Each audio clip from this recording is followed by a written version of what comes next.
अस्सलाम वालेकुम स्टूडेंट्स, आज हम पढ़ने लगे हैं लेवल्स ऑफ ऑर्गेनाइजेशन, जो कि बहुत आसान और सिंपल सा टॉपिक है। लेवल ऑफ ऑर्गेनाइजेशन क्यों बनाए गए थे? ताकि हम नेचर के फिनोमेना को समझ सकें, लाइफ के फिनोमेना को अंडरस्टैंड कर सकें। जो सबसे पहला लेवल है जो आज हम पढ़ेंगे वो है सब atomic and atomic level. So students, all types of matters made up of elements, all type of matter made up of element. दो वर्ड यहाँ यूज हुए हैं, मैटर और एलिमेंट। ये क्या है देखते हैं। मैटर क्या है? Matter is anything that has mass and occupy space. हर वो चीज़ जिसका वजन है और वो जगह घेरती है उसको कहते हैं मैटर। और वो किससे बना हुआ है? एलिमेंट से। एलिमेंट्स क्या है? ऐसे substance that could not be broken down into simpler unit by ordinary chemical means, जो कि बहुत आसानी के साथ छोटे यूनिट्स में, सिंपलर यूनिट्स में ब्रोकन डाउन नहीं किए जा सकते। ऐसे सब्सटेंस को हम कहते हैं एलिमेंट। सो आप, आई होप कि आपको इन दोनों डेफिनेशन की अच्छे से समझ आ गई होगी। मैटर जो है वो एलिमेंट से मिलके बना हुआ है, और एलिमेंट क्या चीज़ है? ऐसे सब्सटेंसेस हैं जिनको आप सिंपलर यूनिट में आसानी से तोड़ नहीं सकते। ठीक है, आगे each elements contain a single kind of atom. Her element जो है वो एटम से मिलके बना हुआ है। कौन से काइंड के? सिंगल काइंड्स के। Single kind of atom, her element single kind of atom से मिलके बना हुआ है। एटम का मतलब क्या है? सबसे पहले मैं बता दूं। एटम का जो ए है, ए का मतलब है नॉट और टॉम का मतलब होता है कट। ऐसा स्मॉलेस्ट पार्टिकल एलिमेंट का that can either exist alone और इन कम्बिनेशन। और मैं इसको बता दूं कि इसको आप और तोड़ नहीं सकते, क्योंकि ये स्मॉलेस्ट पार्टिकल है। इससे छोटा और कोई पार्टिकल मौजूद नहीं है एलिमेंट का। ये स्मॉलेस्ट पार्टिकल है, इसको हम और तोड़ नहीं सकते। जिस तरह कि इसके वर्ड में ही पता चल रहा है, हमें एटम वर्ड में ही पता चल रहा है क्या ए का मतलब है नॉट और टॉम का मतलब है कट, जिसको आप और तोड़ नहीं सकते। ये स्मॉलेस्ट पार्टिकल है एलिमेंट का। डैट कैन आइदर एग्जिस्ट, या तो ये अकेला रह सकता है या फिर ये कम्बिनेशन में भी रह सकता है। ठीक है, ये हमारा आगे। अब हम चलते हैं सब एटॉमिक पार्टिकल की तरफ। ठीक है, atoms are actually made up of many subatomic particles. Atoms जो है, अब एटम क्या है? बने हुए होते हैं सब एटॉमिक पार्टिकल्स से।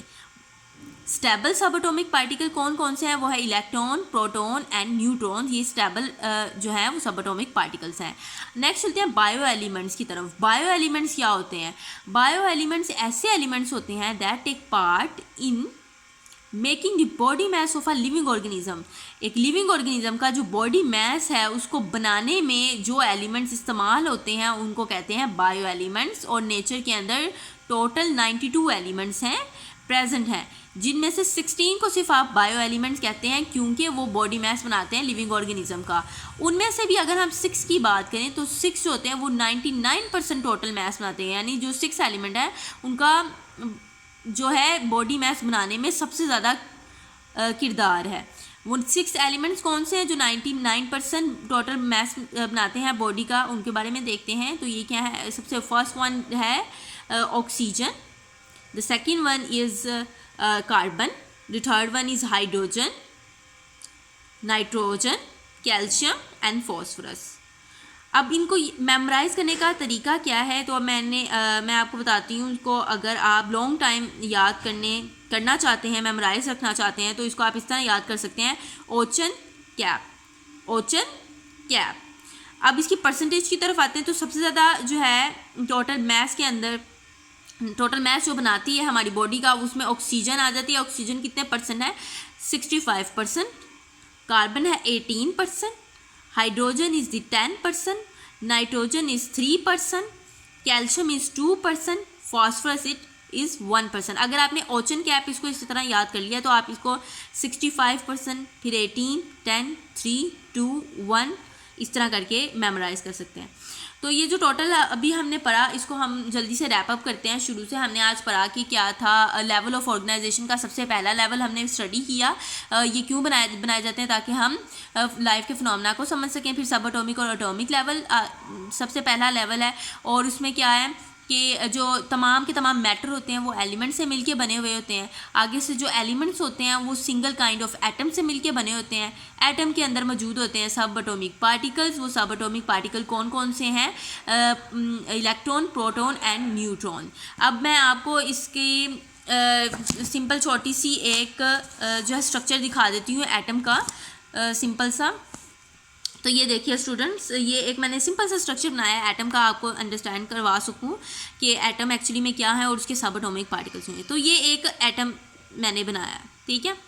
अब आपने पढ़ा इलेक्ट्रॉन, प्रोटॉन, न्यूट्रॉन, ये 3 आपने चीज़ें पढ़ी। कौन कौन सी चीज़ें आपने पढ़ी? इलेक्ट्रॉन पढ़ा, प्रोटॉन और न्यूट्रॉन, जिसमें से जो प्रोटॉन और न्यूट्रॉन है ना वो न्यूक्लियस के अंदर होते हैं। ये जो अंदर सर्कल नज़र आ रहा है ना और जिसके अंदर मैंने लिखा हो एन, ये एन का मतलब है न्यूक्लियस। ये एन का मतलब है, इस एन का, ये जो मैंने एन लिखा है इसका मतलब है nucleus.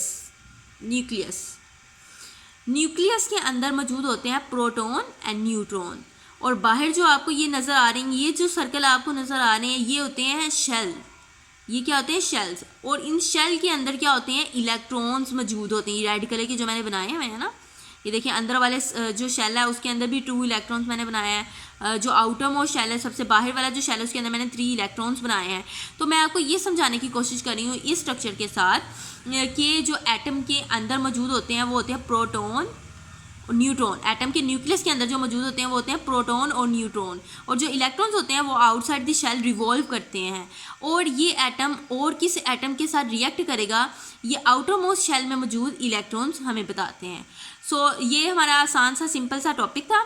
I hope you understand. मिलते हैं हम अपनी नेक्स्ट वीडियो में। अल्लाह हाफिज़।